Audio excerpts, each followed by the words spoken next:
Hi, I welcome you all in YuktMind's unique initiative 10 Minutes and Newspaper Done.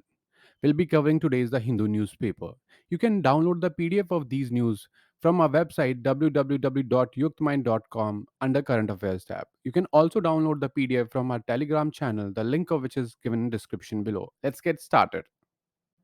So we will be covering 9 news today, starting with bail orders, then on Delhi Police Constabulary, then news on interest waivers of agricultural farmers, then news on smart city mission, then news on indigenization list, then news on heat waves, then news on new strategic economic bloc, then on millets, and finally on three parents babies. So, the first news, the Supreme Court has held that orders of courts in bail cases should neither be too long and elaborate nor come too late, as both violate the constitutional mandate of personal liberty. The Supreme Court said judges, while rejecting or granting bail to accused persons, should not slip into extensive deliberations on the merits of the case or evidence involved. Such long debates at the stage of bail may prejudice the case itself for the accused. Now, the second news. An 8-year-old lawsuit being fought by a Delhi police constable in the High Court for long and miserable working conditions.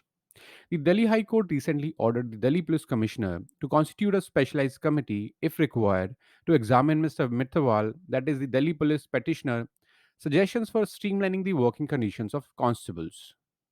Now we discuss the problems. The first problem is long duty hours. The provisions of Section 22 of the Police Act 1861 and Section 24 of the Delhi Police Act 1978 state that police officers shall be assumed to be on duty for 24 hours of the day. Delhi police was allegedly assigning duties of over 36 hours at a stretch to its personnel.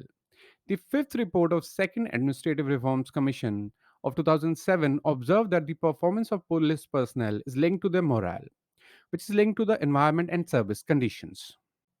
So, according to the report, long working hours, tough working conditions, the mechanical nature of the job, inadequate welfare measures, and insufficient housing mean that the police officers are constantly under pressure, sapping their morale and motivation.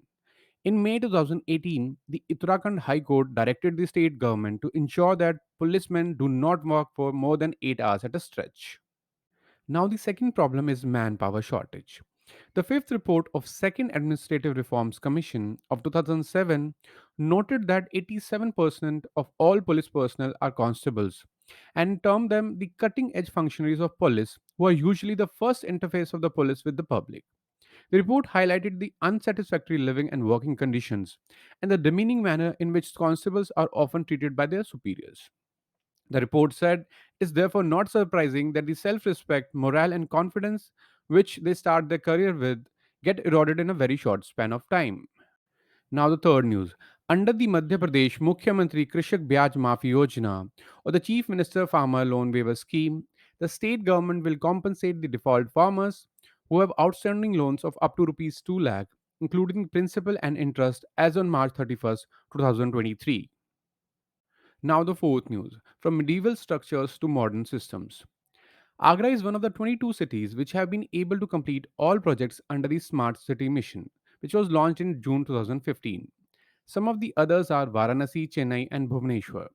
So, in Agra, the SCM includes 19 projects. The only limitation of this scheme in Agra is that it covers only the area of 2,250 acres. The whole mission is AI powered. For example, a CCTV camera network that works on artificial intelligence pattern recognition function is able to identify stray cows, and then it sends an alert to a local animal ambulance that picks it up and deposits it at a gaushala. There are live updates of clogged manholes, waste collection from houses, and vehicles illegally parked. So AI is enabled with identification protocols for detection of all this and more. The integrated command and control center of the mission also controls the smart transport system, adaptive traffic light control, and environment sensors. The AI adjusts the duration of traffic light during peak hours, depending on the vehicular flow on a particular stretch. Now, the fifth news. Continuing the efforts to minimize imports by defense public sector undertakings, that is DPSUs, the Defense Ministry has approved the fourth positive indigenization list of 928 strategically important line replacement units, subsystems, spares, and components. including high end materials and spares with an import substitution value of Rs 715 crore. This fourth list is in continuation of the previous three international lists, which were published in December 21, March 22, and August 22, respectively. So, what is this positive list? One of the key constituents of government's Atmanirbhar Bharat Abhiyan is to transform the defense sector to achieve self-reliance and boost the export of defense items with active participation of public and private sector. All the items included in this list will be procured from indigenous sources as per procedures or provisions given in Defense Acquisition Procedure of 2020. This list provides continuous impetus towards self reliance in defense. Now, the sixth news: IMD issues fourth heat wave alert for Konkan region. Now, what is this wet bulb temperature? Last April, Mumbai saw temperatures higher than 35 degrees Celsius with relative humidity upwards of 80% in some areas. What this means is that the city was exposed to a heat index or wet bulb temperature upwards of 50 degrees Celsius. So, in coastal cities, temperature higher than 35 degrees Celsius are dangerous because they surpass a body's ability to cool off after exposure and result in severe illness and fatalities. Now, the seventh news. So, in November 19, India walked out from the trade pact called the Regional Comprehensive Economic Partnership, in short RCEP, involving China, Japan, South Korea, Australia, New Zealand, and 10 state ASEAN grouping. Fast forward to 23, and now India, along with many of the same countries, but with China replaced by US, is getting into the US driven Indo Pacific economic framework for prosperity. So this situation is like between the devil and deep sea. The one clear difference is of China versus the US. Developing a strategic partnership with the US is India's top foreign policy priority. So India's relationship with China has meanwhile further deteriorated. But a strategic partnership with the US need not come at the cost of economic dependency on it. With China, the big economic fear was any trade deals impact on India's manufacturing sector of cheap Chinese goods flooding Indian markets. But the economic issues with the US have been no less problematic. For example, about agriculture, intellectual property, labor and environment standards, and the digital economy. Strategic partnership should not mean accepting a completely US self interest driven economic framework that does not suit India's economic interests. So, what are the problems with it? Traditionally, trade deals used to be mostly about tariffs.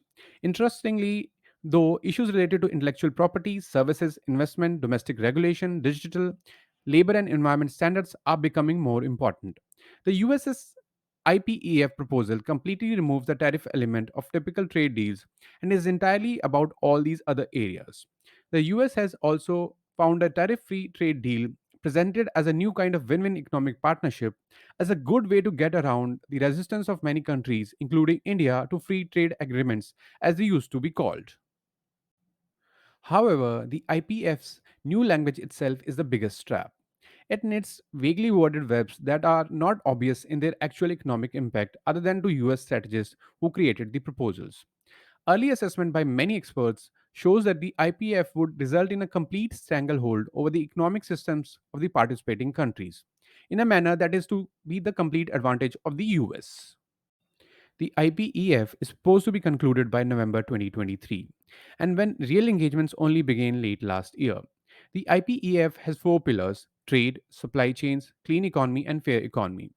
Fearful of a possible trap, India has joined the other three pillars but not trade.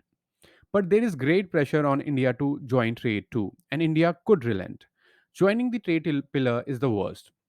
But the other pillars too contribute to developing hard new economic architectures and structures that are not tariff based. In the long run, that could have an even stronger effect on economic and trade flows than tariffs. So, in the digital arena, it is said that code is law and architecture is policy. In an increasingly digital world, hardwiring supply chains and giving up policy spaces in key areas such as digital, labor and environment, and export constraints would take the form of a gilded techno legal cage of irreversible economic dependency. Now, the eighth news: the nutritional value of millets. The UN's FAO declared 2023 to be International Year of Millets. Millets are becoming more popular because of their low input requirements and high nutritional density. However, the consumption of millets face one threat, which is grain processing. So, what are millets? Millets are fundamentally grasses. They are cultivated worldwide, but especially in tropical parts of Africa and Asia as cereal crops. There is both paleontological and textual evidence to indicate that millets were being cultivated in the Indian subcontinent 5 millennia ago. So, according to the Agricultural and Processed Foods Development Authority, India is the world's largest producer of millets. So, why are millets sought after? Millets have two broad features that render them attractive. The first one is their nutritional value, the second is their ability to reliably withstand harsh and resource poor conditions. They are drought tolerant, adaptive to growing in warm weather, and require low moisture and loamy soil. So, according to MS Swaminathan Research Foundation, millets also thrive on marginal land in upland and hilly regions. So, marginal land is the land whose rent is higher than the value of crops that can be cultivated there. So, the question is, are millets nutritious? The nutritional contents of millets include carbohydrates, proteins, fiber, amino acids, and various minerals. So, overall, millets have been found to be important sources of micronutrients and phytochemicals. So, how does processing affect the nutrients? Processing and preparing millets for consumption can affect nutrients in three ways. It can enhance them, it can suppress and remove them, or it can ignore them. In this context, whole grain refers to endosperm, germ, and bran, whereas refined grain refers only to endosperm. The husk is removed from the grains because it is composed of cellulosic matter that the human body cannot digest. The second common step is to decorticate the grain, that is, remove any other outer covering and expose the seed. But decortication also makes the grain more edible and visually attractive, which are favorable factors when marketing them to urban centers. The typical next steps are milling to grind the grains into flour and sieving to remove large impurities, including bran. However, according to studies, this process can also reduce nutrient contents due to the loss of bran. The last step is polishing. The longer the grains were milled, the more protein, fat, and fiber contents the process removed. Polishing is the process whereby brown rice, for example, is changed to white rice by rubbing off the bran and the germ. Yet, rice polishing is considered desirable because, as per a 2009 study, most consumers favor the resulting taste and texture and prefer the shorter cooking time. And retailers want longer shelf life, which can be achieved by removing the bran. Now, the final news. On May 11, an announcement was made that a baby was born using three persons' DNA in the United Kingdom. The baby technically has three parents, deriving the mitochondria from a donor apart from the DNA from biological parents. Pioneering technology was used to facilitate this in order to prevent the child from inheriting the mother's mitochondrial disease. So, why did the baby need three parents? Mitochondria are basically the powerhouses of the cells. They generate energy and thus are also responsible for cell function in the human body. Certain defects might occur impacting the way the mitochondria produces energy for the cells. So, the diseases that arise out of such mitochondrial mutations are called mitochondrial diseases. So, the mitochondrial disease symptoms get more and more debilitating as a child grows and have no cure but can be treated. So, what is the scientific process? Mitochondrial diseases are only passed on by the mother. So, in this case, through an advanced in vitro fertilization technique developed and refined by the Newcastle Fertility Clinic, the baby's biological father's sperms was used to fertilize the eggs from the biological mother, who has a mitochondrial disease, and a third female donor with clear mitochondria separately.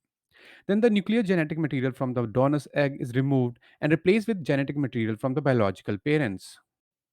So the final product, the egg, which has the genetic material from parents and the mitochondria from female donor is implanted in the uterus and carried to full term to yield a baby who will be free from mother's mitochondrial disease. This process is termed mitochondrial donation treatment. Is there a law to facilitate MDT? The progress in research led the UK government to amend the law allowing the procedure in 2015. And accordingly, approval is given on a case by case basis. So, are there any side effects to the procedure? Experts state that a small amount of the maternal mitochondria with errors may get passed on during the procedure. Thank you for watching this video. You can download the PDF of these news from our website www.yuktmind.com under current affairs tab or also from our Telegram channel, the link of which is given in description below. Thank you.